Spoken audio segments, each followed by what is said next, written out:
KBS 열린 토론.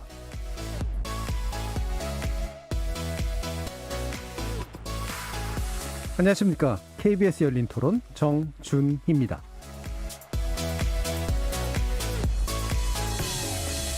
KBS 열린 토론, 오늘은 정치의 재구성으로 여러분을 만납니다.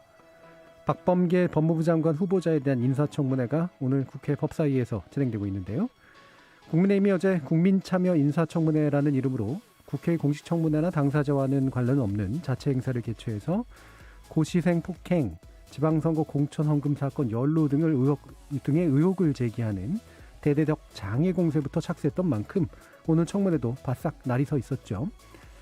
이미 제기한 의혹에 관련된 증인 채택 불발 문제를 포함해서 부동산 헐값 매각 등 재산 관련 의혹, 그리고 검찰 개혁에 대한 박 후보자의 입장 등을 두고 여야 간 격론이 오갔고, 야당이 후보자 흠집내기만 주력한다라는 그런 진흙탕 청문회라는 여당 평가, 그리고 맹탕 청문회였다고 반박한 야당 평가, 언제나처럼 서로 엇갈렸습니다.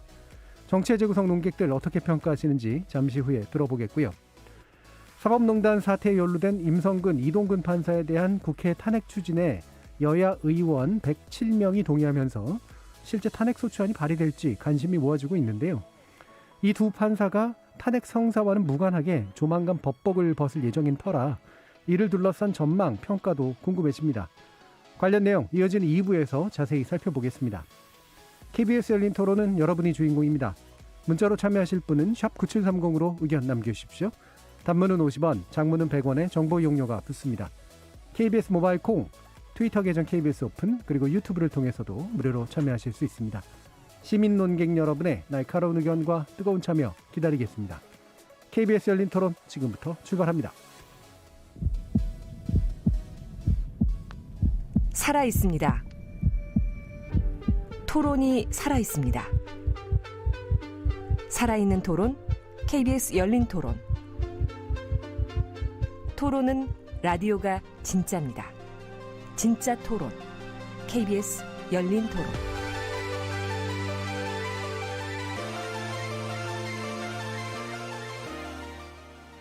정치를 보는 색다른 시선, 정치의 재구성에서 함께합니다. 네 분의 논객 소개해드릴 텐데요. 더불어민주당 장경태 의원 나오셨습니다. 안녕하세요. 장경태입니다. 이준석 전 국민의힘 최고위원 자리하셨습니다. 네, 안녕하세요. 정현정 국민의당 국민미래연구원장 함께하셨습니다. 네, 안녕하세요. 전 정의당 혁신위원이셨죠. 김준우 변호사 나오셨습니다. 안녕하세요. 자, 지금 박범계 법무부 장관 후보자 청문회. 근데 사실 또 특이하게도 이것이 있기 전에 국민의힘이 먼저 국민참여청문회라는 그 이름의 행사를 열었죠. 근데 이게 왜 그랬는지는 대충 이해가 가는데 이름을 잘 진 것 같진 않아요. 국민참여라고 하니까 약간 오해성도 좀 있고 그런데, 자, 관련돼서 먼저 이준석 최고위원 말씀 들어볼게요.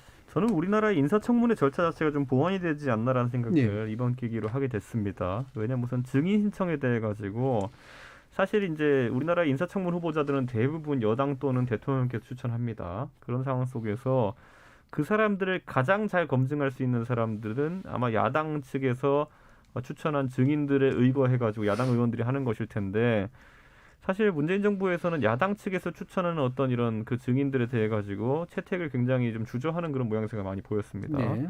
저는 그래서 대승적으로 여당도 좀 이런 것들에 대해 가지고 최대한 협조적으로 나올 수 있게 강행 규정을 좀 만들어야 될 것 같고요.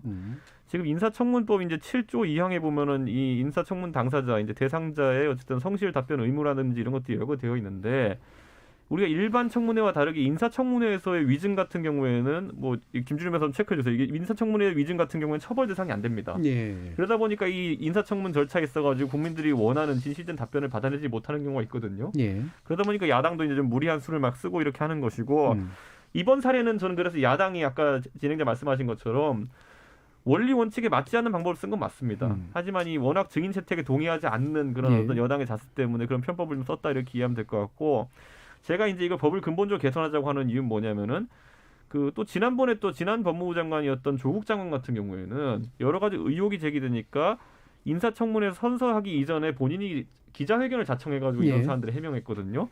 사실 이런 것들이 제가 봤을 때는 서로 어떤 의도를 가지고 이 청문 절차를 무력화하는 그런 상황 속에 있었다. 저는 이렇게 보는 것이고, 딱 명확하게 증인에 대해 가지고는 어떠한 요건을 성립시키면은 받아주는 것으로 하고, 그 다음에 인사청문 그 후보자 같은 경우에는 무조건 성실 의무의 답변을 가지게 하도록 어떤 좀 예. 처벌 조항이라든지 이런 걸 신설해가지고 좀 인사청문회 명시상부한 어떤 인사 검증의 시간이 될 수 있도록 했으면 좋겠다. 예. 그런 생각을 하고 인사청문 보고서의 채택에 대해서도 지금까지 보면은 사실 채택이 안 돼도 대통령께서 임명을 하도록 이제 되어 있는데 지금 물론 여당이 180석이니까 어떻게든 채택을 하겠지만은 다만 이제 좀 그런 부분 좀 국회에서 이제 사실상 올리는 의견을 대통령이 받아들일 수밖에 없게 해가지고 견제가 될 수 있게 한다든지 이런 어떤 총체적 보완이 여야가 각자 지금까지 했던 어떤 편법이나 이런 것들을 좀 정리하는 느낌으로 한번 있었으면 좋겠다. 그런 걸 예. 기대해 봅니다.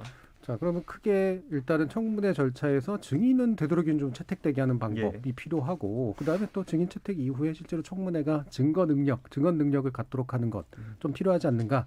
그다음에 아무리 대통령의 인사권이라고 하더라도 이제 국회가 견제하는 어떤 과정에 있어서의 좀 더 강화된 견제 능력 같은 것들이 부여될 필요가 있지 않은가라는 그런 취지로 말씀을 주셨습니다. 그래서 뭐 국민의힘이 해당 행사를 했다 안 했다 그럼 핵심 논점은 분명히 아니니까요. 근데 중요한 건 방금 얘기해 주신 것처럼 왜 증인 채택 문제를 둘러싸고 맨날 이렇게 싸울까? 그다음에 실제로 청문회는 결국은 다 그냥 예측 가능한 판이 되어버릴까? 이제 이 부분에서 이제 얘기가 좀 되는 게 좋을 것 같아요. 김준우 변호사님 어떻게 보십니까? 네, 아까 저 이준석 최고위원 말씀하신 대로 지금 이제 국회에서 증언과 관련된 부분은 국정조사나 뭐 이럴 때는 위증을 하면 처벌을 받지만 네. 이제 인사청문회법상 특별히 이제 처벌 조항은 없기 때문에 개선이 좀 필요한 부분이 있겠습니다만 예. 사실 뭐 이렇게 촉박한 일정상 본인이 증인 자체가 불출석을 해버리게 될 경우에 사실 뭐 그 강력한 제재 수단을 더 이상 강제하기는 좀 쉽지 않은 측면이 있지 않습니까? 그래서 예전부터 사실은 뭐 정권과 상관없이 도덕 검증은 비공개로 해서 좀 더 강도 높게 하고 정책 검증을 좀 더 공개적으로 국민들 앞에서 좀 진행하는 측면이 있어야 되는데 항상 좀 목적 앞뒤가 좀 뒤바뀌었다거나 이런 게 이제 우리 청문회 문화를 좀 우일신해야 되는 부분이 이제 개혁 대성이라고 생각을 하고요. 저도 이제 증인 채택과 관련해서 뭐 국정조사나 정기국감 할 때도 마찬가지고 좀 어느 정도 몇 명 정도는 좀 뭐 최소한 뭐 교섭단체든 어디든 간에 의원들이 하나하나 좀 요구를 하면 최소한 숫자 정도는 좀 보장해주는 필요성이 있지 않을까. 물론 근데 이제 전체 숫자를 아무래도 제한할 필요는 부득이하게 있기 때문에 여야 합의가 좀 필요한 부분인 것 같긴 한데 그래서 그 부분은 좀 아쉽다고 생각이 들고요. 청문회 전반적인 뭐 오늘 과정이나 보면 역시 또 하루 만에 하다 보니까 좀 확실히 좀 국민들 앞에서 충분히 시간을 갖고 검증을 했냐라는 부분에서는 좀 물음표가 찍히는 건 사실인 것 같습니다. 예, 알겠습니다. 정현준 교수님 어떻게 보셨어요? 그러니까 이제 늘 언제나 이 증인 채택, 특히 야당에서 요구하는 증인 채택이 실제로 이제 거부되어지는 관행, 예. 뭐 이런 부분은 늘 있어왔던 광경인데.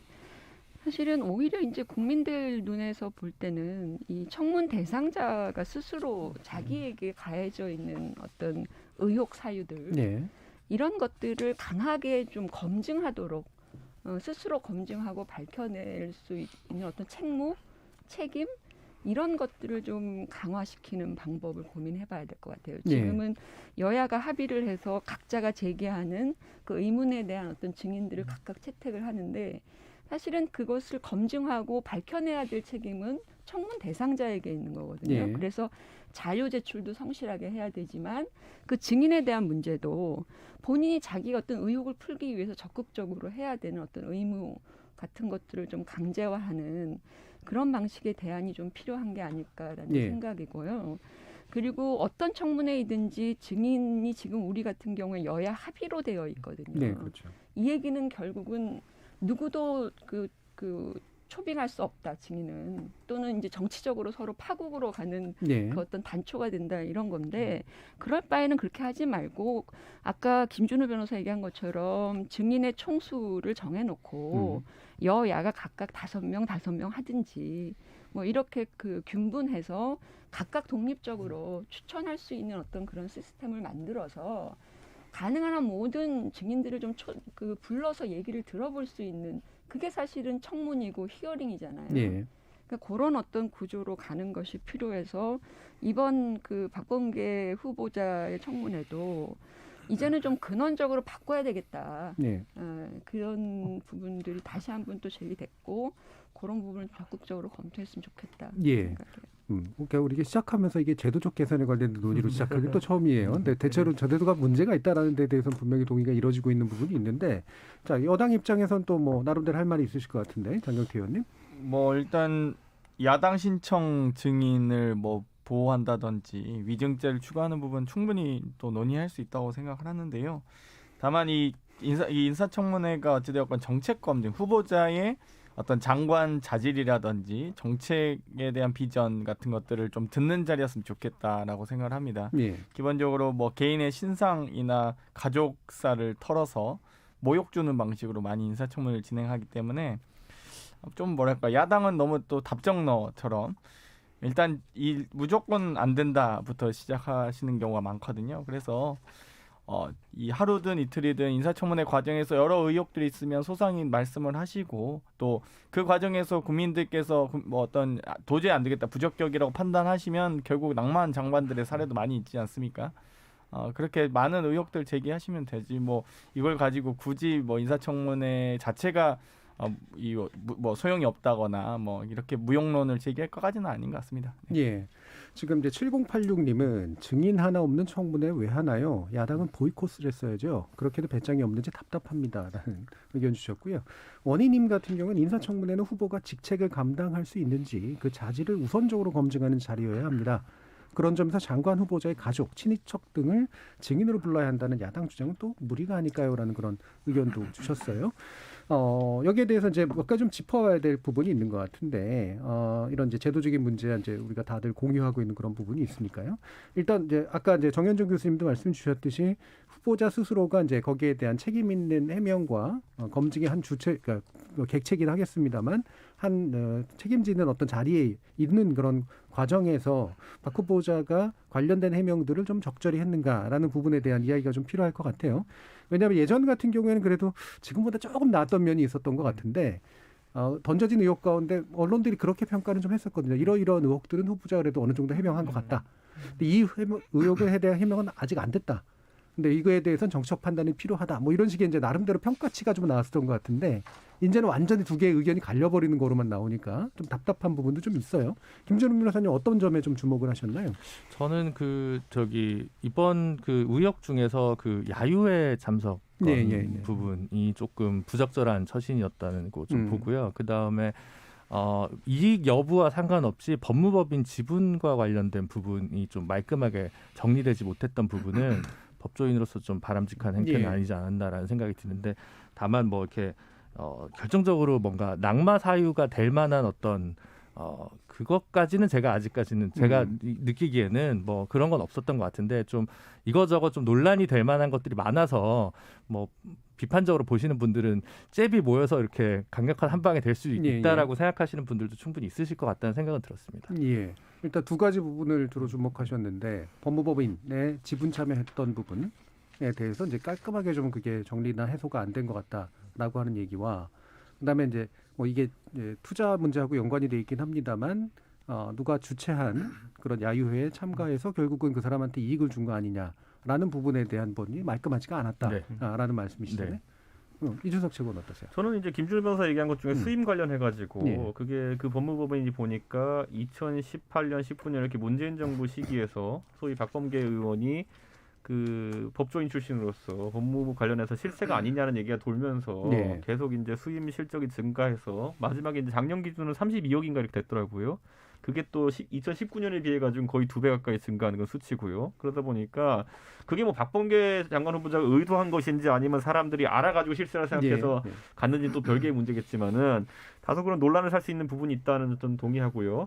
오히려 저는 이제 뭐 사람을 뭐 야유회에서 만났다 이런 것 같은 경우에는 사실 정치인들이 달려오는 사람마다 할 수는 없습니다. 저도 뭐 사실 그 부분이 좀 그렇더라고요. 예, 사실 그래서 그것도 능동적으로 뭐 박범계 후보자가 사업에 도움을 주고자 한 언행이나 행위가 있었다면 모르겠지만은 사진 찍은 거 하나 가지고 좀 단정하진 않겠습니다. 근데 오히려 저는 약간 주목할 만했던 거는 우리 국민들이 이제 법무부 장관 후보자의 이제 사실 조국 추미애 장관을 겪으면서 이번에 들어온 법무부 장관 후보자가 검찰과의 갈등에 대해 가지고 어떤 스트레스를 가지고 있을 것이냐가 굉장히 중요하다 이렇게 보거든요. 왜냐하면 지난 한 1, 2년 동안 거의 그거에 휩싸여가지고 정치권도 공전하고 또 이 검찰과 법조계도 공전하고 이런 상황이었기 때문에 여기에 좀 종지부를 찍거나 이것과는 결별했으면 좋겠다는 인식을 가지고 있어요. 야당은 특히. 그런데 이번에 이제 박범계 장관 후보자가 검찰 개혁의 마무리 투수가 되겠다라는 발언을 했거든요. 저는 이 검찰 개혁이라는 전선 자체가 이 게임 자체가 이미 여권의 처참한 패배로 이제 가고 있는 형국이다 저는 이렇게 분석하는 것이 지금까지 예를 들어 한동훈 검사장에 대한 여러 가지 의혹을 제기했는데 그에 대한 결과물이 굉장히 빈약하게 나온 것도 그렇고 윤석열 총장에 대한 징계라든지 이런 것들이 용두삼미식으로 끝난 것도 그렇고 저는 이런 것들을 봤을 때 이 주제는 이미 그 목표의 당위성과 관계없이 국민들한테 상당히 피로감을 주는 주제라는 거죠. 그렇기 때문에 박범계 장관 후보자가 적어도 뭐 자기 지지층을 생각해서 그렇게 얘기할 게 아니라 검찰 개혁에 대해 가지고 이제 일단락이 되었다 보고 이제 이러이러한 것들 추진하겠다라는 좀 비전이 보였으면 좋았을 텐데 저는 이분이 마무리 투수하겠다 이런 걸 보고 마무리 투수는 이길 때 나온 사람이거든요. 근데 검찰 개혁의 전장에서 졌다고 저는 이미 봐요. 패전 처리 투수가 되지 말고 차라리 새로운 게임을 했으면 좋겠다. 저는 그런 생각을 합니다. 그래서 저는 사실 지금 얼마나 많습니까? 지금 뭐 공수처 문제도 그렇고 지금 좀 검찰 개혁과는 약간은 걔가 비슷하면서 다른 문제들이 있는데 그런 부분을 좀 집중해서 말씀하셔도 좋을 텐데 다소 메시지가 그쪽이 좀 경도된 것 같아가지고 저는 그 부분을 제가 뭐 지적을 좀 해보겠습니다. 오히려 정책적 부분에서 굉장히 아쉬웠습니다. 내용이 그게 좀 정책적으로 이 법률가로서 전문가로서 비전을 제시하지 못했다. 이 정도 평가를 하겠습니다. 예, 정현정 원장님은 어떠세요? 그러니까 이제 이번 청문회에서 제기되고 있는 여러 가지 이제 그 후보자의 주변 관리 문제 이런 것들 중에서 굳이 얘기를 하라면 저도 그 이해 충돌 가능성이 있는 법인 관련 문제, 법무법인 관련해서 그거는 이제 그 당시에 그 법무법인의 매출 규모가 확 늘어날 때는 박범계 후보자가 법사위 간사, 특히 여당 간사 역할을 하고 있었다는 거죠. 우리가 국회의원이 실제로 국회의원이 되었을 때 소관 상임위에 들어가고 안 들어갈 때 자기의 어떤 이해관계와 관계가 있으면 뭐 백지신탁이라는 것도 하고 뭐 이래야 사실은 소관 상임위에 들어갈 수 있는데 이분은 상임위에 들어가 계시면서 간사 역할을 하시면서 법인의 지분 관련해서 투자를 하고 또 게다가 뭐 우연인지 아닌지 모르겠지만 법사위 간사일 때 그 법무법인의 매출이 상당히 늘어나는 이런 구조를 갖췄다. 그래서 충분히 이해 충돌과 관련되는 의심을 갖고 이게 사실 법적인 조치가 필요하다면 조사나 검사가 필요한 부분이 아닌가라는 거고요. 아마 이럴 수 있었던 근원적인 이유가 뭘까를 생각해 보니까 물론 박범계 후보자가 주변 관리를 잘하신 분 같지는 않아요. 제가 보니까 이번에 여러 나타나는 뭐 공천원금 문제라든지 이런 것들 문제도 자기 관리가 잘 되어 있는 사람, 정치인 뭐 이런 정도라면 실제로 사실 많은 부분 이전에 해명되거나 정리가 될 수 있는 부분인데 계속 끌고 오신 거고요. 근데 이게 우리 변호사는 김준호 변호사님한테 여쭤보고 싶은데 이 국회의원이 될 때 그 변호사 겸직 금지 대상자가 아니거든요. 그래서 그 그 국회의원이 돼도 변호사 자격증은 살아 있는 거죠. 자격증이야 뭐 예전에는 겸직이 가능했는데 지금 이제 겸직이 안 돼서 휴업 신고를 하도록 되어 있습니다. 변호사 자격증도 휴업이 되는 건가요? 이제 법정에 나갈 수가 없죠. 그러면 이분은 어떻게 거기에 대표 변호사를 할 수? 아니 대표 변호사가 아니라 휴업계를 내놓고 그냥 지분이 남아 있는데 이게 정리하기 어려우니까 실무적으로 보면 예전에 변호사를 할 때 남아 있던 뭐 성공보수라든가 이런 게 이제 정산하기 어려우니까 이제 그냥 묶어두죠. 놔뒀다가. 그런데 왜 그러면 중간에 그거 예를 들어서 본인이 국회의원 하고 있는 그 기간 동안에 어찌됐건 그것을 정리할 수 있는 시간의 여유가 있었잖아요. 그 부분이 저는 좀 부적절했다고 보는데 통상적으로는 이제 이게 나중에 혹시 이제 배지가 속이 날아가면 이제 그거 비용을 빼고 나면 이게 너무 디테일한데요. 세금 내고 막 이렇게 하는 것보다 그냥 거기 놔뒀다가 나중에 거기서 이제 월세를 다시 낸다거나 아니면 본인 그 공간을 거기 놔두는데 거기서 남아 있는 돈으로 뭐 100만 원씩 이렇게 월세를 뺀다든가 뭐 이런 식으로 운영하시는 분들이 계신 것 같아요. 게다가 아마 대표 변호사라고 하는 그 직함이 나중에 내려오고 사실은 그 로펌은 그 변호사 대표 변호사의 이름 박범계라고 하는 것을 통해서 홍보를 상당 기간 했던 걸로 또 드러났단 말이에요. 그러면 본인이 국회의원직을 수행하고 있는데 대표 변호사 명의를 그런 식으로 활용하고 있다는 것을 왜 방치하고 방관했을까라고 하는 것도 오히려 그것 때문에 실제로 뭐 사건 수임이 늘어난다거나 여러 가지가 가능할 수 있는 거 아니에요? 개연성이. 그러니까 저는 이 부분이 그 박범계 후보자가 왜 방관했는가 조정하고 조치를 취할 수 있는 충분한 시간적 여유가 있었음에도 불구하고 하지 않았는가. 국회의원 특히 간사 신분을 갖고 있었으면서. 네. 그러니까 이 부분에 있어서 저는 상당히 이해충돌의 문제를 고민할 수밖에 없고요. 거기에 아무런 의도가 없었다 이렇게 보지는 않습니다. 그러니까 이런 부분들이 좀 밝혀져야 될 필요가 있다라는 생각이죠. 그러니까 이해상충 또는 이해충돌 문제는 사실 지금 현재 국회의원 하시는 분들 가운데 상당수는 아니죠. 이제 몇 분이 좀 관련이 있는 부분들이 꽤 있어서. 근데 의외로 보니까 법령이 제대로 정비가 잘 안 돼 있더라고요. 이 문제는 이제 저도 이제 어쨌든 정무적으로 도덕적으로 좀 부적절했다고 생각을 하는데 법적으로 이해 충돌이 딱 떨어지는 건 아닌 게 그렇죠. 이게 뭐 이제 그럼 법사위 간사면 뭐 법원 판결에 사법농단 행사할 수 있다는 전제가 돼야 되는데 이게 조금 안 맞긴 하거든요. 그러니까 이제 법적으로 이해 충돌 의무 방지 뭐 여기 딱 떨어질 것 같지는 않지만 어쨌든 김영란법이 좀 바뀐 것도 고민을 해야 되는 우리도 그렇게 바꿔야 되는 그러니까 거죠. 어쨌든 요 사태 자체는 부적절한 것 같고 사실 예전에 노무현 정부 시절 그리고 그 당시 문재인 대통령이 뭐 비서실장하고 수석했을 때 법무법인 부산 거기가 사실은 수임 건수 1위가 됐거든요. 그 당시 정서가 그냥 국민들이 그냥 여기 가면 잘해주나 보다. 사실 그래서 그게 승소 여부랑은 별 상관이 없는데도 불구하고 그런 아마 후광 효과 같은 거는 분명히 있었을 거라고 좀 보여지긴 합니다. 근데 그게 박범계 의원 개인적으로 뭔가 치불했거나 소득을 따로 생겼다는 것들이 뭐 현재 드러난 건 아니기 때문에 부적절한 것과 이제 뭐 권력형 비리였다라고 얘기하는 것 사이에 약간의 간극이 좀 있어서 어쨌든 충분히 비판받을 수 있는 여지는 있다고 보입니다. 취한 이득 부분도 조금 더 조사를 해봐야 되는 거죠. 그 이득의 그 내용들이 어떤 방식으로든지 하나도 증명된 게 없잖아요.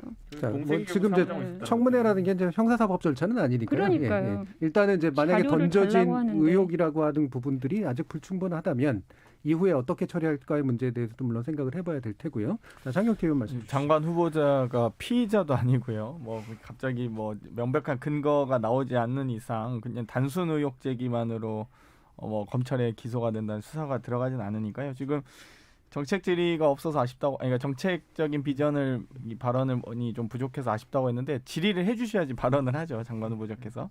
그러니까 지금까지 지금 제기된 의혹들 중에 심각한 건 전혀 없었습니다. 그러니까 예를 들면 이번에 이 법무법인 관련돼서도 내부 운영이나 이런 것들에 대해서 전혀 관여하지도 않았고요. 수익 배분도 받은 바 없습니다. 그리고 뭐 예를 들면 이 대표자 재산 신고할 때 대표자 사임을 구성원 탈퇴로 오인했던 직원이 잘못 재산 신고했었던 2014년에 경우가 있었던 거고요. 그리고 다시 재산 신고 시 다시 재반영합니다. 후보자가 2017년에. 그러니까 뭐 장관을 염두에 두고 재산 신고를 누락했거나 이런 것들이 아니고 이미 6년 전 이렇게 벌어졌던 일을 또 그 과정에서 바로 잡으셨기 때문에 여기에 대해서 문제는 없는 것 같고요. 또 한편으로는 뭐 소위 못난 소나무의 야유회 2018년에 잠시 처음 만났던 분과의 어떤 그냥 정치인은 결국 행사장 오라고 하면은 가는 거거든요. 가서 인사하고 나누고 오는 건데 이 당시 이 대표 김 대표와도 현장에서 처음 만났다고 했고요. 또 해당 업무에 전혀 관여한 바는 없습니다. 지금까지 밝혀진 것도 없는데 그냥 야유회 참석했던 만으로 2018년에 참석했던 야유회가 이후에 여기에 참석했던 분이 2020년 11월에 검찰에 송치되었다는 이유만으로 마치 뭔가의 이 연관관계 있는 것처럼 하시는 것도 너무 지나친 소설이다라고 말씀드리고 싶고요. 또 그럼 아마 모든 정치인들이 아마 매일매일 행사를 다녔을 텐데요. 그럼 그 행사에 있는 어떤 사람이 참석한지까지 다 확인하고 하지는 않습니다. 그렇기 때문에 이런 연결관계가 아예 없는 것들은 단순 의혹으로 치부할 수 있겠다 말씀드리고 싶고요. 뭐 거의 대부분 지금 증인 신청하신 것들이 대부분 수사 중인 사건이거나 재판 중인 사건입니다. 오히려 이 입법부가 수사 또는 재판 중인 사건에 대해서 또 증인을 뭐 억지로 좀 참석시키는 경우는 오히려 이 어떤 입법부가 이 재판 과정에 영향을 미칠 수 있겠죠. 그렇기 때문에 오히려 좀 증인 신청을 하실 때 그런 것까지 고려해서 신청해 주셨으면 좋겠습니다. 예, 그러면 방금 이제 그 재판 중인 사건이다. 그래서 이제 청문회에는 사실 그 부분이 직접 증인으로 되는 것은 부적절하다는 말씀 주셨는데 그 언급을 하신 부분이 어제 이제 국민의힘에서 진행했던 그 사건하고 연관돼 있는 것들이죠. 그렇죠. 어떻게 보세요? 네. 저는 그런데요. 지금 뭐 형사적으로 이제 뭐 법적 절차가 진행되고 있다고 해가지고 부르지 말라는 법도 없거든요. 저는 여기서 결국에는 여권이 이 법무부 장관의 순환사라고 보통 얘기하잖아요. 우리가 문재인 정부의 법무부 장관들 같은 경우에는 굉장히 파란만장합니다. 처음에 그 지명되셨던 분들은 허위 결혼인가요? 그러니까 여성의 동의 없이 결혼했다가 그 결혼 무효 판결 받으신 분, 뭐 그분이 이제 철회되고, 그다음에 뭐 박상기 장관 갔다가 그다음에 뭐 조국 장관, 그다음에 이제 추미애 장관 여기까지 왔는데 인사 검증 과정에 있어가지고 사실 굉장히 부실하게 했던 거예요. 아까 조국 장관 청문회 얘기했지만은 그 당시에 조국 장관이 청문회 전에 본인이 나와가지고 선서의 의무나 이런 거 없이 이제 기자회견을 통해서 해명했던 내용들, 지금 와서 보면 상당한 부분은 사실관계에 맞지 않는 부분들이 있었습니다. 그랬기 때문에 그 뒤에 검찰 조사를 받을 수밖에 없었고 가족이 기소되어가지고 가족이 실형을 사는 상황까지 생기는 거거든요. 저는 그렇다면은 고소가 됐느니 고발이 됐느니 이런 핑계 될 것이 아니라 오히려 문재인 정부에서 다시는 법무부 장관의 이런 순환사가 생기지 않도록 이런 부분에 대해서 명확하게 증명을 해야 되는 것이다. 지금 법무부 차관도 보세요. 법무부 차관도 조기에 안 빼다가 지금 이제 블랙박스 나오는 거 아닙니까? 저는 이게 계속 그냥 묻고 넘어가면 된다라는 그런 민주당 인식 때문에 임사검증이라는 것 자체가 희화화되고 있는 거예요. 그렇기 때문에 저는 박범계 의원 건에 저도 아까 장경태 의원이 말하는 것처럼 동의하는 게 누구랑 사진 찍혔다고 뭐라 하는 건 말이 안 돼요. 그거는. 왜냐면 뭐 영부인도 그때 뭐 드루킹 하는데 가가지고 경인선으로 가자 이러고 있는데 그것도 문제 삼아야 됩니까 그러면은? 그러니까 그거는 사전에 판단할 수 없는 거기 때문에 아니지만은 다만 최근에 불거졌던 폭행 사건 같은 경우에 그 사법부존시 모임 거기 폭행 사건 같은 경우에는 상당히 들어볼 만한 가치가 있다. 저는 이렇게 생각하는 거고 그 외에도 법무부에 관한 이해 충돌의 문제 같은 경우에는 국민들이 그걸 보고 싶은 거예요. 적어도 법무부 장관이라 그러면은 다른 사람보다 다른 공직자보다 좀 더 엄격하게 공과 사를 구분할 줄 알아야 되는 거 아니냐. 이 정도의 생각을 가지고 보는 것인데 그렇다면 충분히 더 들여볼 필요가 있는 것이고 그 우리 당이 이제 인사가 제기했던 그 공천 헌금 관련된 부분 이런 것들은 이미 박범계 후보자와의 관계 여부 같은 경우에는 어느 정도 이제 법적 판단이 나왔기 때문에 그건 형사적으로 클리어된 거예요. 다만 그 과정에 있어가지고 어쨌든 본인이 공천 관리 감독이나 이런 거 한 데 있어가지고 본인 밑에 있던 사람이 호가호기를 한 거 아니겠습니까? 그런 거에 대해 가지고 따져 묻는 것도 가능하다 저는 이렇게 보는 거거든요. 근데 저는 이런 것들을 애초에 차단하고 있다 보면 나중에 더 크게 터지는 겁니다. 그때 조국 장관 후보자 나왔을 때 얼마나 그렇게 아무 문제 없다고 옹호했습니까? 근데 지금 나중에 이제 법적 절차 거치고 나면은 문제 생기잖아요. 그러니까 저는 애초에 질문이 들어왔을 때 명확히 답하는 게 중요하다고 봅니다. 자, 그러면 이제 이런 부분을 얘기를 해보죠. 그러니까 이것도 이제 계속해서 이제 제수의 딜레마적인 상황들이 자꾸 펼쳐져서 자꾸 안 좋아지는 방향으로 이제 가고 있는 게 이제 문제인데, 우리가 이제 이상적으로 보면 문제를 제기하고 그 후보자가 의혹들을 떨칠 수 있는 기회를 주는 거다라고 긍정적으로 해석할 수도 있는데, 우리나라 사회에서 사실은 이게 제기된 의혹에 대해서 떨칠 수 있는 기회가 주어지는 게 아니라 수렁으로 이제 끌려 들어가는 기회가 돼버리는 경우들이 되게 많잖아요. 과연 이제 이런 긍정적 경험들을 할 수가 있는가라는 이제 그런 좀 생각이 좀 들어서 이 부분 다시 또 장경태 의원 한번 말씀 들어보죠. 뭐 일단 그 공천헌금 관련돼서는 뭐 대법원 재항고 기각까지 3심 모두 거쳤으니까요. 전혀 연관이 없다라는 건 입증된 바고요.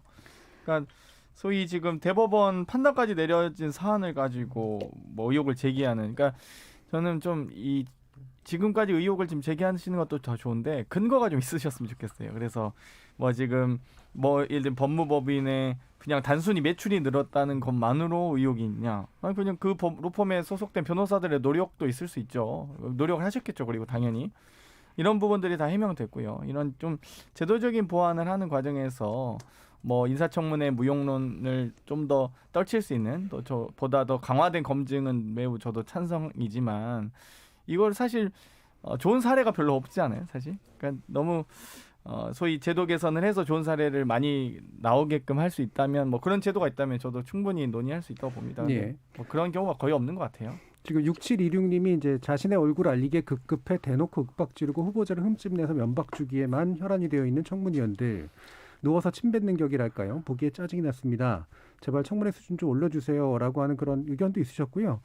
또 1399님 같은 경우는 인사청문회 하면 뭐합니까? 자질이 문제되는데도 여당과 대통령은 청문회 결과와 상관없이 임명장을 주는 이유는 뭘까요? 라는 또 그런 의견도 주셨습니다. 제가 한 가지만 지적할게요. 장 의원이 방금 말한 것 중에 로펌 관련해서 매출 같은 경우에도 어쩌라는 거냐 이런 식의 답변이라면 저는 되게 실망인 게 2012년에 이제 그 법무부 명경에 1,000만 원 투자해가지고 지분 33%를 박범계 후보자 갖고 있습니다. 그런데 2014년에 이 지분을 다 처분합니다. 근데 갑자기 2017년 대선이 있을 때 대선 지나고 나서 갑자기 또 2017년에 지분을 재취득했다고 이제 신고를 한 거예요. 예. 근데 저는 이게 이런 거죠. 그러면 2014년도에 박범계 그 당시 의원이 지분을 처분한 거는 공직자로서 본인이 이걸 클리어한 거거든요. 근데 다시 이제 대선이 지나고 나서 공교롭게도 2017년에 해당 법무법인의 지분을 다시 취득해가지고 그 시기부터 법무법인의 매출이 거의 1년에 10억씩 뛰어가지고 지금 30몇 억이 됐거든요. 작년 매출이. 저는 그렇다 그러면은 이거는 재취득하는 의도랑 그다음 재취득한 다음에 왜 하필이면 매출이 팍팍 올랐는지에 대해 가지고는 이거는 국민적인 의혹이 갈 수 있는 사안이에요. 그런데 거기서 장경태 의원이 그냥 뭐 야 이건 뭐 니네가 뭐 죄가 있다고 생각하면 범죄를 만들어서 가져와라. 안 그런 문제 없는 거다. 이런 식으로 얘기하면은 그러면요 앞으로 박덕흠 의원이라든지 이상직 의원이 이런 사람들 아무도 뭐라 못해요. 그냥 사업하다 보니 그렇게 됐다 그렇게 하고 해명하면 되는 거거든요. 이해 충돌이라는 거는요 이렇게 이런 어떤 명백한 정황이 있지만은 굉장히 묘호한 판단의 지점들이 있을 거예요. 그런데 이렇게 이거에 대해 가지고 그냥 야 범법 아니면 되는 거지 갖고 와봐라 이러면은요 앞으로 수많은 미꾸라지들이 이런 이해 충돌에 있어가지고 그 아주 그 사적인 판단을 앞세워서 이제 움직일 겁니다. 이준석 최고님이 잠깐만요. 그 설명을 좀 잘못 들으신 것 같은데. 명경의 지분을 그러니까 로펌의 지분을 처분한 사실이 없습니다. 그냥 대표자만 사임했었는데 이 직원이 이 구성원 탈퇴로 오인을 해서 재산신고에 누락한 것만 있지 지분을 처분한 사실이 없어요. 근데 재취득했다는 표현 자체가 문제죠. 그러니까 처분한 사실이 없는데 어떻게 국회 재취득을 공직자 재산신고에다가 그렇게 신고를 했잖아요. 누락해서 그게 이제 신고했죠. 준비단의 이제 설명이긴 했고요. 근데 이제 이후에 이제 뭐 그럼에도 불구하고 남는 건 아예 처분할 때 다 처분했어야 되는 거 아니냐라는 그런 의견도 있는데 아까 그렇죠. 김준우 변호사님 뭔가 약간 저도 복잡한 아까 문제가 있다 그랬어요. 아니, 죄송한데 그러니까 일단 이게 먼저 이렇게 한번 여쭙고 최근에 갈게요.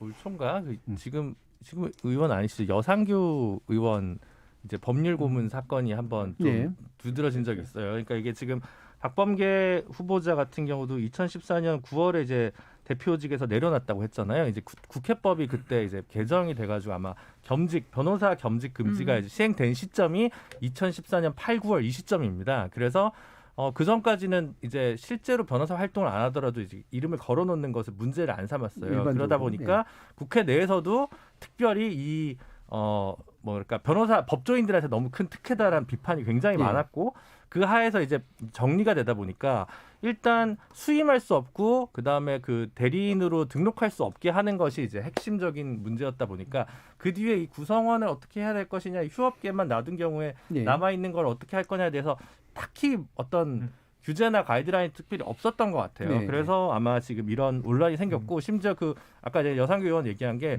여상규 의원에게 계속 그 S건설에서 보문료를 100만 원씩 근데 현역 의원일 때도 그거로 계속 이제 꽂혔다는 거거든요. 그냥 그래서 이게 누구를 위한 것이냐 누구의 것이냐 이렇게 이제 한참 논란이 됐었거든요. 그래서 이런 문제가 차제에 좀 깔끔하게 정리될 그러니까 저는 이제 이거 가지고 이제 위법이다라고 얘기하기엔 조금 어려운 문제가 있는데 특히 이제 법조인들 같은 경우 이런 호가호위나 여러 가지 오해를 할 수 있는 게 굉장히 많기 때문에 분명하게 좀 개정을 통해서 좀 엄격한 새로운 규제들이 만들어지는 게 좋겠다고 생각을 하지만 요거 가지고 바로 낙마 사유다, 핵심적 한방이다 이렇게 얘기하기엔 조금 그러니까 변호사 출신 국회의원들에 대한 제도적 어떤 제재가 조금 이제 더 조금씩 강화되는 추세인데 이제 이게 아주 불투명한 상황에 있었다는 얘기잖아요. 그 말씀 들어보면 그 점점 혼란에 빠지게 되는 게 그럼 이것도 뭐 그 정도로 낙마할 사유는 아니고 저것도 낙마할 사유다.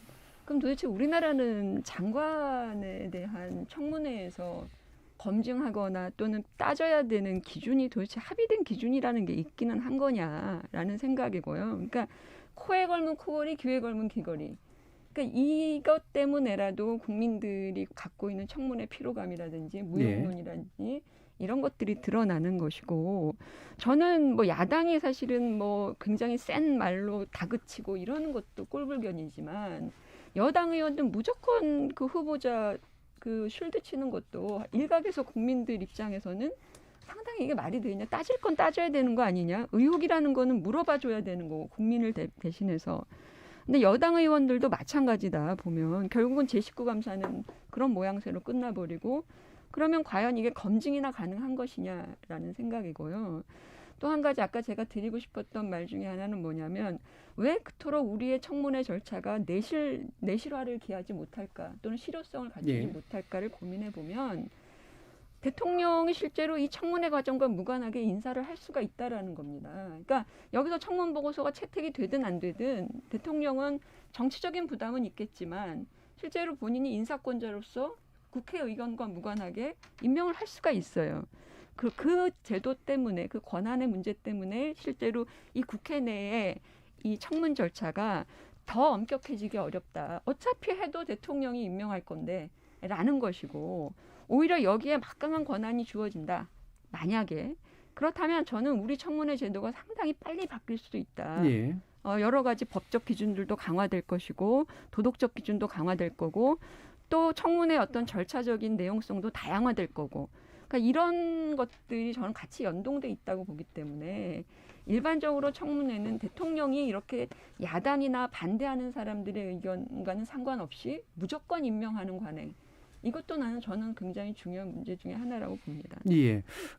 지금 이제 사실 그러니까 제도적인 강화라든가 구체적인 이제 그 억제책이라든가 이런 것들도 상당히 중요합니다만 이제 이 부분을 정치의 몫으로 사실은 남겨준 거죠. 그러니까 인사권을 제대로 썼느냐 안 썼느냐가 그 국정에 대한 지지율에 또 영향을 미친다거나 그다음에 청문회에서 제대로 했냐 안 했냐가 그 국회의원들의 어떤 지지에 영향을 미친다거나 뭐 정당 지지에 영향을 미친다거나 결국은 이런 좀 큰 틀의 구조로 좀 판단되는 것이 이제 기본적으로 정치의 논리긴 한데 이제 그게 이제 명확하게 잘 안 보여서 생기는 문제인 것 같아요. 이게 실제로 지지율이 또 눈에 보이게 또 왔다 갔다 하는 그런 형태의 현상도 아니기 때문에 자 그러면 1부 마치기 전에 요거 하나 1분씩만 지적해 주죠. 정책 논쟁에 관련해서도 부족함에 대한 많은 얘기들이 있었으니까 지금 공수처로 지금 김학의 전 차관의 출국 금지 조치에 대해서 검찰 수사가 이루어지고 있는 것이 최초에 이제 이첩되는 사안이어야 된다라고 하는 이제 의견 발표들이 있었잖아요.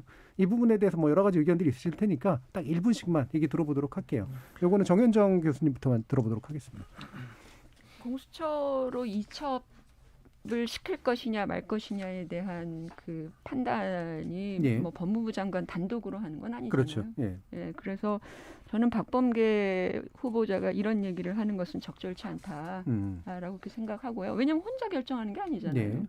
그래서 오히려 이런 질문에 대해서는 이거는 제 권한의 범위가 아니다라고 네. 얘기하는 게 맞는데 이런 데는 또 얘기를 하세요. 자기 의견을. 그런 사안도 보면 좀 모순이었다 이렇게 봅니다. 예. 원래 박범계 후보자님이 판사 출신이라 또 말하고 싶을 땐 또 굉장히 또 많이 말하시려고 하는 것도 있죠. 예. 장경태 의원님. 뭐 인사청문회를 좀 저는 개선할 필요도 있다고 보지만 사실 무조건 반대, 무조건 이 보고서 채택 불발 이렇게만 하시면은 국민들께서 무조건 좀 필요하실 거다. 예를 들면 저희가 9월 초에 예를 들면 인사청문회 채택을 무조건 해야 하는 뭐 국무총리라든지 중앙선거관리위원이라든지 이런 것 분들이 계신데 9월 초에 중앙선관위원 인사청문회 했거든요. 야당이 이제 반대해서 결국 5개월간 끌다 1월 초가 돼서야 겨우 통과시킨 사례가 있었습니다. 그러니까 뭔가 국정 운영에 좀 더 이 파트너로서 좀 논의를 해주셨으면 좋겠고요. 뭐 아마 이제 김학의 차관 또한 검찰 출신 아니겠습니까? 검찰 출신에 대한 정말 그 무검 유죄, 유검 무죄, 검찰 출신에 대한 관용이 검찰에 의한 검찰 출신에 대한 관용 이제 좀 끝났으면 좋겠습니다. 예. 이준석 최고요. 장경태 의원 포함해가지고 민주당이 얼마나 검찰 싫어하는지는 이제 국민 다 알아요. 그러니까 그런 건 이제 일기장에 쓰시고 제발. 저는 이번에 공수처에 이제 이첩을 한다 이런 문제 같은 경우에도 저는 이제 공수처란 제도가 어떻게 운영될지에 대해서 상당히 국민들이 관심이 많은데. 예. 바로 직전에 있었던 공수처장 이제 그 청문회에서는 공수처장 그러니까 그 조직에 관한 공수처장 답변은 이거였습니다. 공수처라는 조직을 꾸리는데 최소 2개월 이상이 걸릴 것이고 처음 해보는 거니까 그 이상 걸릴 수도 있다가 첫 번째고요. 두 번째로는 이게 사이즈가 순천지천 정도 사이즈다. 그렇기 때문에 모든 사건을 다 우선수사권으로 이첩받을 수는 없다. 네. 이런 얘기를 했거든요. 이게 또 하나의 공수처에게 주어진 과제인 겁니다. 결국에는 지금 여권과 관련된 권력형 비리 문제들 우리가 열거할 수 있는 것들 예를 들어 원전부터 해가지고 무슨 울산시장 건도 그렇고 다 사실 넓게 보면 공수처의 수사 범위 안에 있는데 그렇죠. 그 취사 선택은 누가 하며 어떤 기준으로 하며 그리고 우리 사회에서 왜냐하면 공수처가 순천지청 사이즈밖에 안 된다고 공수처장이 선언한 상황 속에서 거기에 모든 이런 중대한 권력형 비리 수사를 넘길 수는 없는 노릇 아니겠습니까? 그렇기 때문에 저는 박범계 장관의 이 발언 같은 경우에도 그것보다는 좀 더 심각한 검토가 돼야 되는 거 아니냐 그런 아쉬움이 좀 있습니다. 예, 뭐 중요한 지적하신 것 같아요. 예. 저도 뭐 크게 다르지 않습니다. 일단 현실적으로 공수처 검사 이제 임명하는데 시간이 걸리고요. 그 사이에 이 사건들이 사실 정리될 개연성도 상당히 크기 때문에 그게 실효적이지 않고 그래서 논란을 좀 줄이는 측면에서 일단 법무부 장관이 직접적으로 이첩 여부 대상 선택하기보다는 김진욱 처장이 이제 정하는 게 맞을 것 같고요. 예. 그리고 시간적으로 좀 안 맞습니다. 그래서 요 건보다 앞으로 이제 나올 건들에 대해서는 지체 없이 이첩 요구를 공수처에서 하도록 하고 기존에 현재 논란이 돼서 수사가 진행 중인 사안에 대해서는 가급적 터치를 안 하는 게 좀 적절하지 않을까라고 생각합니다. 예.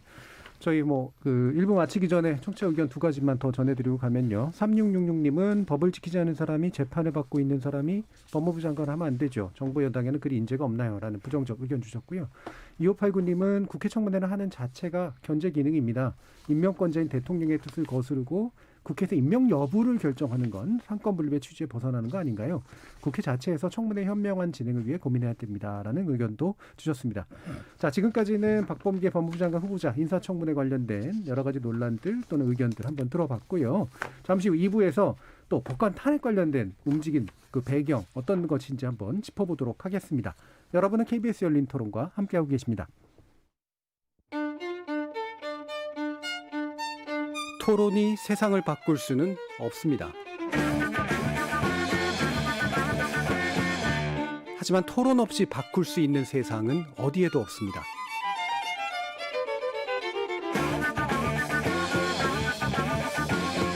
세상의 선한 변화를 갈망하는 당신. 정답이 아니라 질문의 힘을 믿는 당신. 우리 KBS 열린 토론에서 만납시다.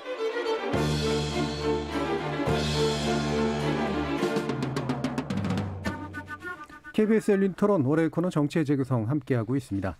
전 정의당 혁신위원 지내신 김준우 변호사, 정현정 국민의당 국민미래연구원장, 이준석 전 국민의힘 최고위원, 그리고 장경태 더불어민주당 의원 이렇게 네 분과 함께하고 있습니다.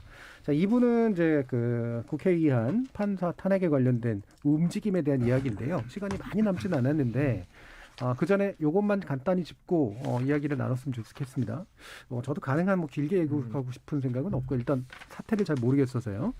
예, 다만 이제 어쨌든 정치 논평을 해야 되는 그런 자리니까 저희 오늘 이제 원고가 준비되는 과정에 터진 이제 일이어서 김준철 정의당 대표 이제 전 대표가 돼버리고 말았습니다만 사의 표명한 거 성추행 의혹에 관련됐던 부분들 당에서는 정리가 거의 다 된 것으로 알고 있긴 합니다만 일단 김준우 변호사님 어떤 부분인지 좀 짚어주시죠. 네, 김종철 정의당 대표가 이제 오늘 직위 해제가 되었고요. 이제 그 동료 국회의원을 성추행한 문제로 인해서 피해 사실을 인정하고 가해자 피해자의 모든 입장문이 나와서 예. 일단 이렇게 공개가 되었습니다. 먼저 저도 이제 지지하고 이제 직간접적 연관이 있는 정당인데 이런 문제가 이제 불거져서 상당히 개인적으로 참담하고 허탈하기도 하고 죄송하다는 말씀을 먼저 드리고요. 이렇게 어떤 일이 있었느냐라는 방식으로 2차 가해나 이런 것들이 예. 벌어진 일 없이 피해자가 제대로 회복될 수 있고 존중될 수 있도록 일상을 회복할 수 있도록 이제 전력을 다한다는 게 아마 정의당의 방침인 것 같고요. 이제 권한대행 체제로 바로 접어들었고 이제 원칙에 예외가 있을 수 없다라는 거에서 이제 분명한 입장 표명을 한 상황이라고 하고요. 어쨌든 하지만 정의당 차원에서 보면 제가 현직 정치인은 아닙니다만 다시 시민들 앞에 좀 신뢰받는데 상당한 시간과 예. 각고의 노력이 필요하지 않을까 예. 싶습니다. 이게 참 같은 사안이라도 어떤 종류의 정당이냐에 따라 충격의 정도가 되게 다른데 제가 좀 염려하는 건 정의당 같은 경우에는 이 부분이 이제 거대 여당이나 야당 같은 경우에 상대적으로 충격을 흡수하는 그런 경향이 있는데 이 부분이 이제 개혁이나 혁신의 계기가 되는 것도 있겠습니다만 상당히 좀 회복하기가 어려운 그런 충격이 되지 않을까 싶어서 염려하는데요. 나머지 이제 세 분도 자기 당의 일은 아니긴 합니다만 같은 정치권을 보는 입장에서 1분씩만 간단한 논평 한번 들어보겠습니다. 정현정 교수님 어떠신가요? 일단은 안타깝다라고 말씀드리고요. 제가 민주당 얘기를 또 해서 죄송합니다만 예. 민주당은 피해자를 피해 호소인이라고 또 성비위 또는 성부정 부패 이런 부분들의 피해자를 그렇게 거론하면서 자기 식구 감싸기를 제대로 했었던 것에 비해서는 정의당은 어쨌든 솔직하게 공개하고 또 사과하고 또 책임 어쨌든 직위 해제되었지만 자리에서 내려오는 그 절차가 좀 달랐다. 예. 그래서 그 부분을 조금 더 그 고민하게 만드는 그리고 안타깝다라고 생각하게 만드는 지점이고요. 그 김종철 그 대표 경우에는 대표된 지 얼마 안 돼서 여러 가지 그 진보 진영에서의 뭐 세대 교체의 문제라든지 중요한 정치적인 그런 책무들이 있었는데 그것들이 완수되기 전에 사실 이렇게 된 것은 예. 굉장히 안타깝고 타격도 크겠다 그런 생각이 드는데 어쨌든 잘 수습되기를 바랍니다. 예. 장경태 의원님. 지난 토요일 날 우리 장영원님하고 또 강의가 같이 있어서 잠깐 뵐 기회가 있었는데요. 참 마음고생을 많이 했었을 텐데 또 꿋꿋하게 이겨내시길 바랍니다. 또 한편으로는 또 정의당이 가진 또 중요한 가치가 있기 때문에 이런 충격을 잘 치유하고 또 흔들리지 않으시길 또 응원드리고 싶습니다. 예. 그러면 이준석 최고요. 뭐 오늘 그러니까 그 장혜영 의원 건도 굉장히 충격이었고요. 그리고 방금 전에 이제 인권위에서 그 박원순 시장의 성추행 관련해 가지고 성희롱에 관련해 가지고 판단을 내렸습니다. 근데 그것도 7개월간의 어쨌든 인권위 직권조사 끝에 결론이 나온 것인데 이 조사 결과는 당연히 이제 박원순 시장이 그런 행동을 했다라는 쪽 결론이 났고요. 이 결과를 받기까지 민주당 인사들이 그 사실 옹호적 언행들을 수없이 많이 해왔고 그 지금 장관 후보자로 아까 저희가 언급했던 박범계 의원 같은 경우에는 박원순 시장이 영혼이 맑은 분이셔가지고 이제 그런 일이 발생했다 뭐 이런 얘기도 하시는데 저는 이런 것들이 2차 가해가 될 수 있음을 좀 이번 기회에 명확히 했으면 좋겠고요. 사실 뭐 진보 정당 아까 정의당도 저희가 언급했지만은 그저께인가요? 녹색당에서도 비슷한 일이 있어가지고 예. 또 한 여성 정치인이 사실 내부 당직자에 의해 가지고 또 안 좋은 일이 있었는데 저는 이런 것들이 근절되기 위해 가지고는 지자체도 그렇고 정당도 그렇고 그 직위에 따른 위기에 따른 어떤 그런 그 문화라는 것 이런 것들에 대해 가지고 예. 자체적으로 정당들이 개선안을 내놓고 좀 경쟁해야 되는 것이 아닌가 그런 생각을 합니다. 예. 관련해서 또 2661님이 우리나라 정당들은 다른 정당에 대해서 비판을 하거나 공격하는 것 자체가 큰 모순입니다. 누가 누구를 비판할 수 있나요? 라는 그런 의견도 주셨는데 네. 제가 이제 오늘 얘기를 좀 짧게 하고 싶었던 건 이제 뭐 그 단지 걸어치기로 얘기할 수밖에 없는 상황들이라 자기 당 얘기를 안 하게 되잖아요. 그래서 결국 아주 생산적인 논의는 안 될 것 같아서 요 정도 의견을 좀 듣는 거로 결국은 구조적인 문제들에 대해서는 짚어주고 있는 부분들이시긴 하니까요. 얘기하고요. 지금 이제 그 사법농단 사태 연루된 2명의 판사에 대한 탄핵 추진 이게 또 시기가 좀 애매합니다, 그죠? 네, 일단 퇴임 예정되신 분들이 있고 그게 한 달 내에 벌어지기도 하고 또 한 2, 3일 정도면 나설 일이기도 한데 지금 일단 이제 당론이 된 건 아니지만 28일로 예정됐던 의총을 민주당이 27일로 일단 당기기로 했고 여기에는 이제 여야 또 정당 국회의원 107명이 있으니까 일단은 이제 발의 자체는 해볼 수 있는 그런 상태는 된 것 같은데 어떤 상황인지 좀 말씀해 주시죠, 장경태 의원님. 일단 27일 오전에 의총을 소집하셨고요. 그래서 지금 의총에서 논의할 사안인데 이 임성근, 이동근 판사 두 분의 부장 판사인데요. 예. 이 소위 정치적 목적으로 브로커 역할을 하거나 또 브로커 역할을 하는 이 요구에 응했거나 뭐 판결 내용을 유출한다든지 판결 수정을 선고한다든지 뭐 그리고 승진을 또 약속받은 실제로 승진도 했습니다만 이런 부분들에 대해서 이미 법원에서 반헌법 행위자로 판결을 받은 분들이거든요, 두 분 다. 그런데 이분들이 이제 임기 만료 또는 이 사임으로 나가서 이제 전관 예우를 받으면서 뭐 정상적으로 또 변호사 역할을 하시게 되기 때문에 그걸 막고자 입법부의 권한인 또 법원의 판결문 속에서도 국회가 소위 이 임성근 판사 판결문에 위헌적 행위 표현을 6군데 언급하면서 국회가 직무를 이행하라라는 표현들이 있습니다. 그래서 국회가 가진 권한으로 이 법관 탄핵 소추안에 대해서 지금 논의하고 있고요. 일단은 이 108명이 지금 서명을 하셨는데 실제 이 법안 발의는 아니라서 그냥 제안서에 서명한 것이라서 다시 의총을 해서 법안 발의까지 논의를 할 것 같습니다. 예. 자, 그러면 이 부분이 이제 쟁점이 될 것 같은데, 그러니까 탄핵이라는 국회에게 주어진 권한을 사법부에 쓰는 것에 대해서는 형식적인 문제가 있는 건 당연히 아닙니다. 근데 그리고 이제 사법농단 사건이라는 게 우리 사회에서 가지고 있는 중요한 의미가 있기 때문에 역사적 전거를 만든다라는 측면들은 충분히 이제 이해가 갑니다만 이게 이제 현실성 문제라든가 지금 상황을 어떻게 그럼 정치적으로 받아들일 것인가라는 부분에 대한 평가는 좀 필요할 것 같아요. 이 부분은 김준우 변호사님 말씀 먼저 들어볼게요. 사실 이제 좀 늦은 감이 예. 있는 사안이죠. 왜냐하면 법관 탄핵의 대상이 돼야 될 사법농단의 가장 주축이 되는 뭐랄까요? 이제 그런 분들은 사실 미리 이제 다 퇴임을 하신 상황이고 사실 이제 그 거의 안 남아 있는 상황에서 이제 마지막으로 이번에 법복을 벗기로 한 두 분에 대한 추진이라다 보니까 한쪽에서 보면 정말 더 과가 많은 분은 탄핵이 안 되고 네. 조금 더 법복을 입고 있었다는 이유로 탄핵의 불명예가 되는 거 아니냐 이런 뭐랄까 비례성 원칙에 견주어서 좀 적절치 않다고 생각하시는 분들이 있을 수도 있을 것 같아요. 하지만 이 사법농단 사태가 형사적으로 뭐 직권남용죄나 이런 거에 반드시 적용되지 않다 하더라도 사법부의 독립성을 스스로 저버린 행위들을 했다는 점에서 역사의 어떤 기록으로 남겨야 한다는 취지가 있어서 뭐 시민사회에서나 뭐 아니면 지금 이 부분을 어떤 자신의 의원직 핵심적인 사명으로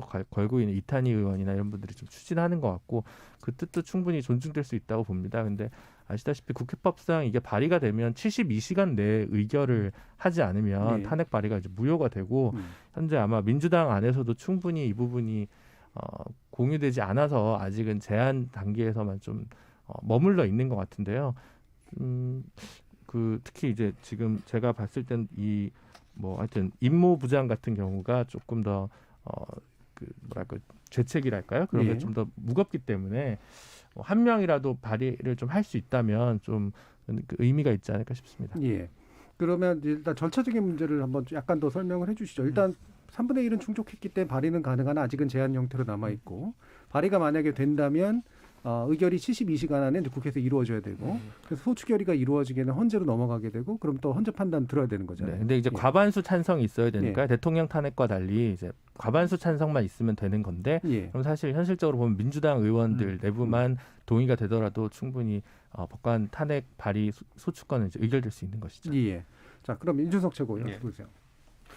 저는 결국에는 이거 아까 말했던 것처럼 하나의 분수령이 될 것이다. 지금까지 이런 어떤 사회 개혁이라는 것이 진일보라는 것이 이루어지게 되려면 우리가 사실 그 교과서에 배운 삼권 분립이라는 것이 어떻게 동작하는지에 대해 가지고 명백한 판례를 남길 필요성은 있다. 저는 이렇게 보는데 아까 언급되었던 것처럼 이 판결이 어쨌든 1심이긴 하지만은 임 판사에 대한 이제 판결이 좀 묘하게 나왔습니다. 형사적으로 직권남용이 성립되지는 않으나 이러한 전반적인 어떤 의견을 청취하고 또 의견을 내보내고 이런 것들이 반헌법적 행위임은 명시를 했거든요. 그렇기 때문에 그에 근거해 가지고 다소 정치적 절차이라 할 수 있는 탄핵을 진행하는 것인데 저는 아까 말했던 것처럼 이 지금 사법농단에 있어 가지고 이와 비슷한 죄과를 지적당한 사람들이 제가 봤을 때는 뭐 제가 목록 본 것만 해도 12명이 넘거든요.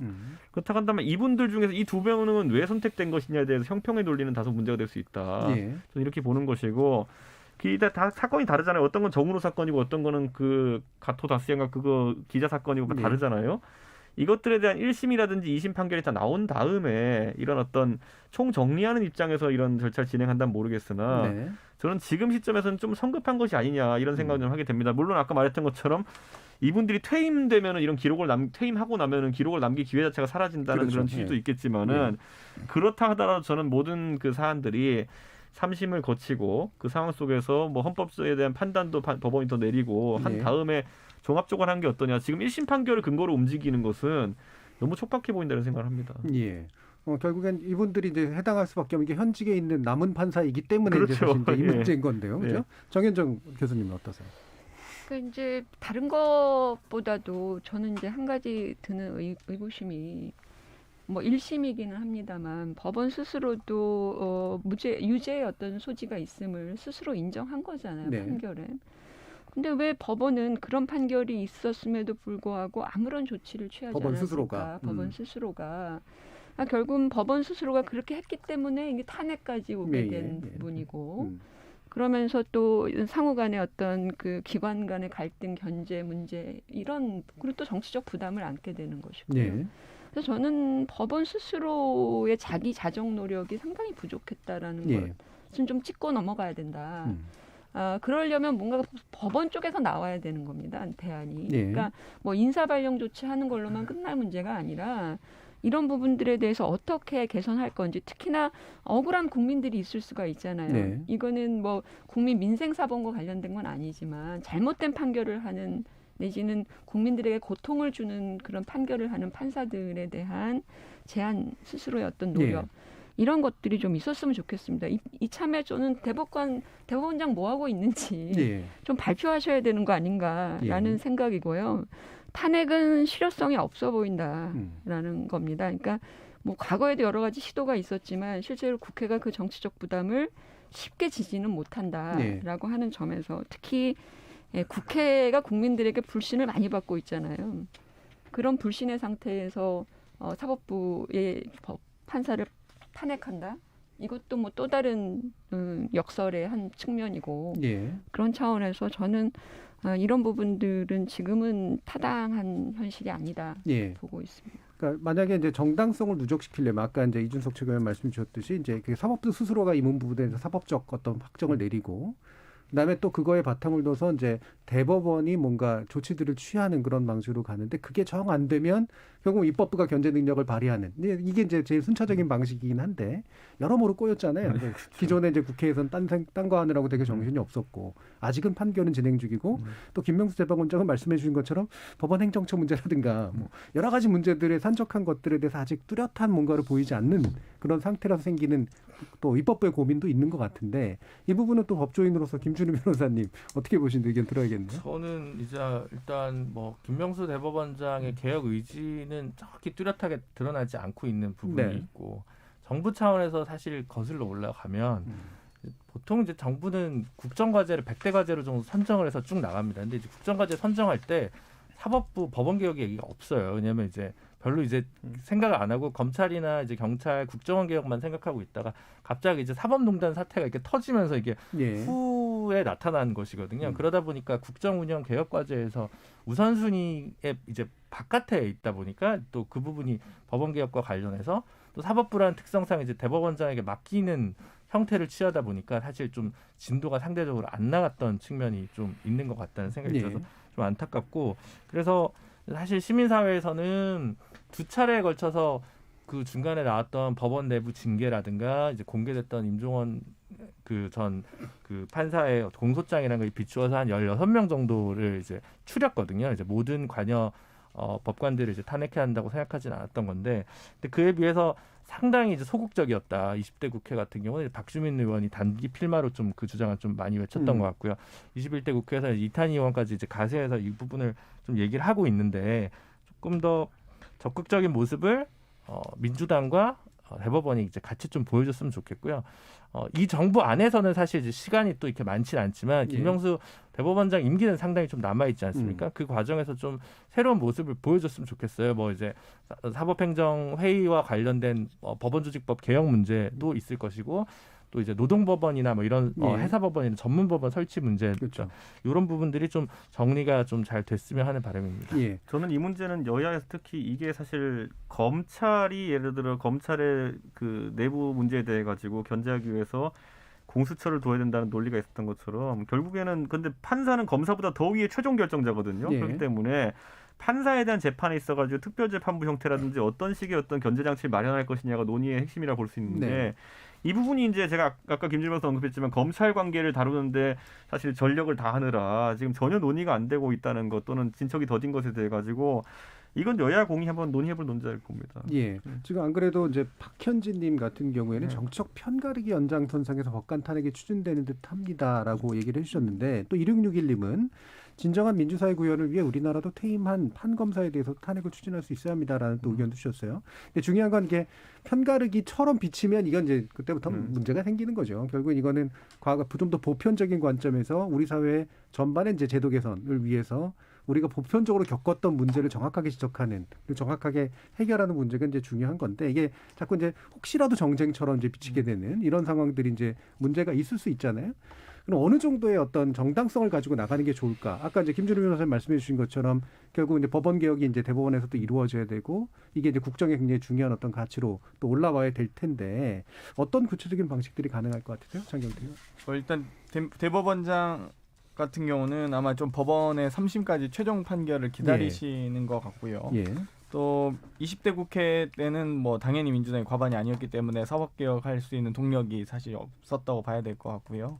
21대 들어와서 이제 법관 탄핵도 실질적인 논의를 하고 있는데요. 뭐 수차례 이탄 의원이 저희 의원들끼리 모였을 때도 법관 탄핵 시작해야 된다 이런 얘기들이 많았는데 이번 이제 법원의 판결과 또 임성근, 이동훈 이 두 분이 또 2월에 퇴직을 사표를 이미 내시거나 임기 만료로 2월에 퇴직 예정입니다. 그렇기 때문에 1월 28일자로 퇴직 공고가 나게 되었거든요. 네. 그래서 저희가 1월 27일 날 의총을 하는 이유도 있고요. 그래서 딱 이분들이 어찌되건 지금 빠져나가서 명예롭게 퇴진해서 전관이후 받으면서 엄청난 경제적 이익까지 얻을 것으로 예상돼서 그것만큼 막자라는 지금 딱 이 시기에 적절한 시기에 도래한 것 같습니다. 예. 그럼 이 부분도 한번 좀 짚으셨으면 좋겠는데 사실은 이제 탄핵을 당하면 그러니까 이제 그때는 정관예우도 없어지고 막 뭐가 이렇게 그렇죠. 문제가 다 이분들을 위주로 해서 해결이 되느냐라고 하는 그런 부분인 것 같아요. 예.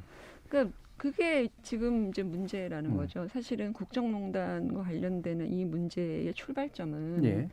개별 판사들의 비위 행위일 수도 있겠지만 그런 행태를 가능토록 하는 정치적 카르텔이 법원 안에 존재하고 네.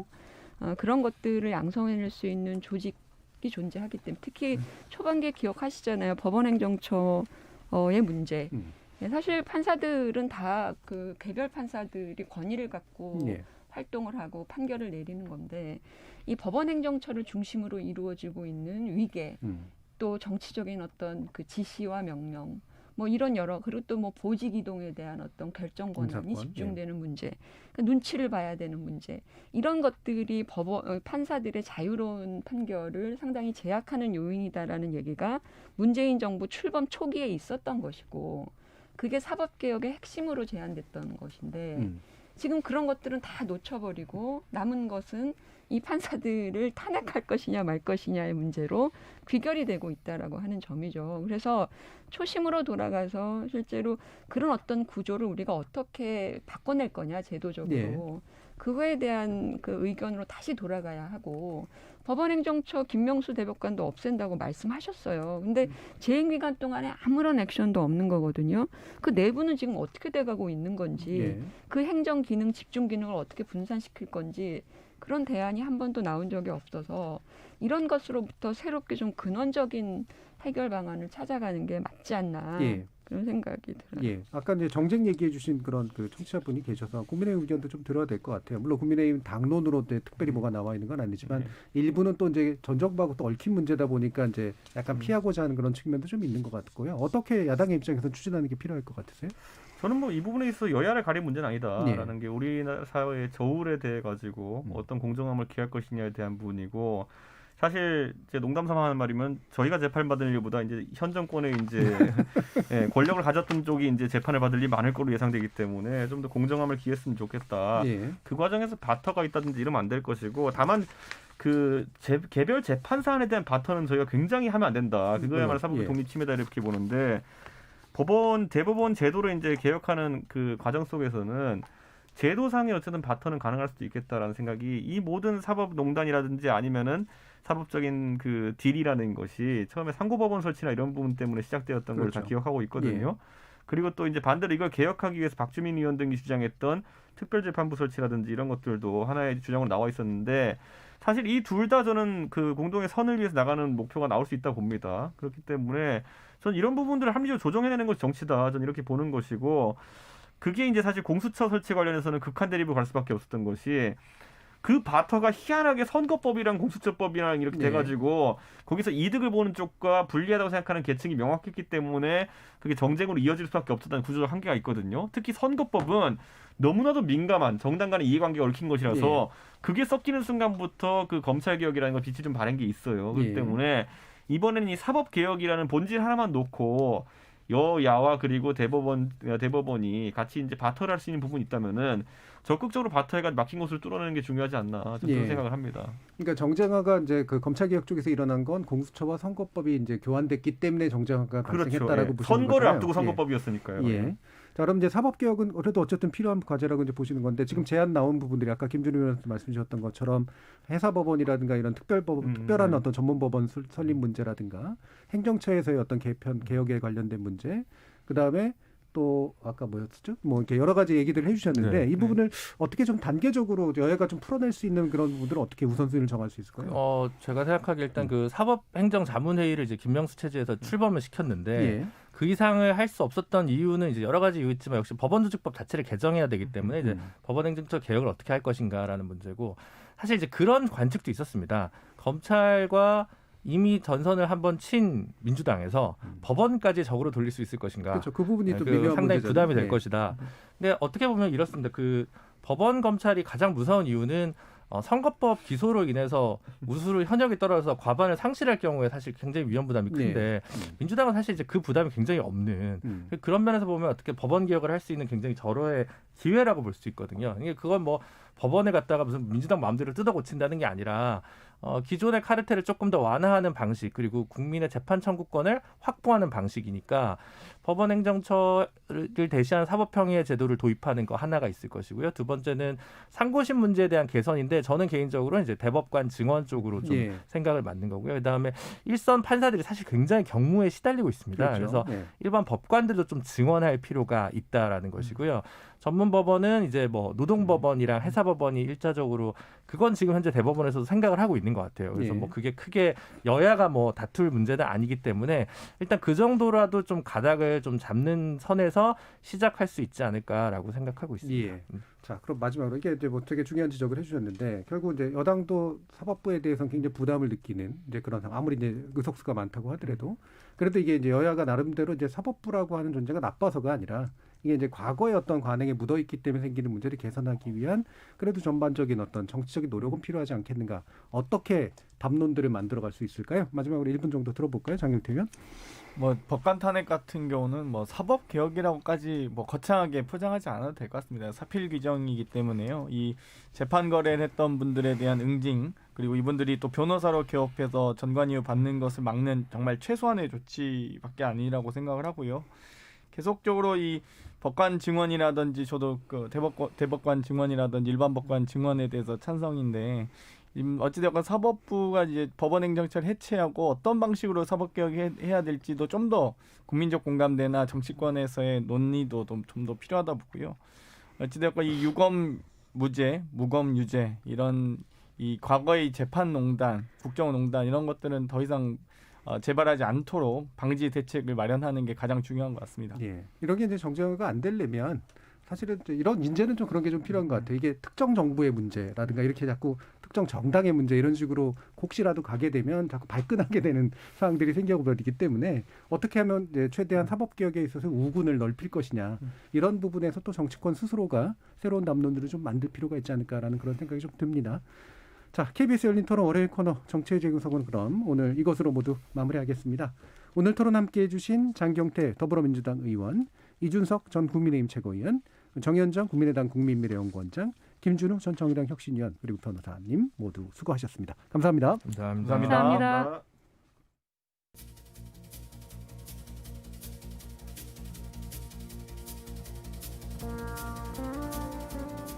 오늘은 법무부 장관 후보자에 대한 청문회 그리고 사법농단 사건에 연루된 판사에 대한 국회 탄핵 절차 등 각각 행정부와 사법부를 견제하는 즉 우리 헌법과 법률이 입법부인 국회에 부여한 역할과 권능에 관련된 이야기를 나눠봤습니다.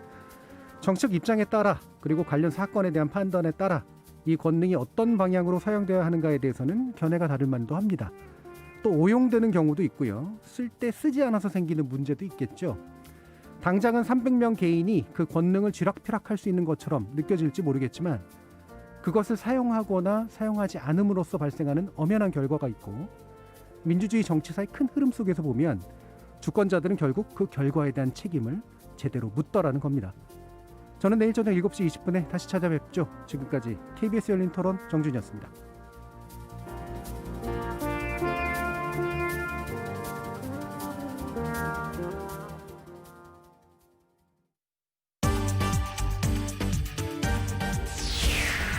코로나19 확산세를 꺾을 수 있는 중요한 시기입니다. 5명 이상의 모든 사적 모임이 수도권뿐만 아니라 전국적으로 금지됩니다.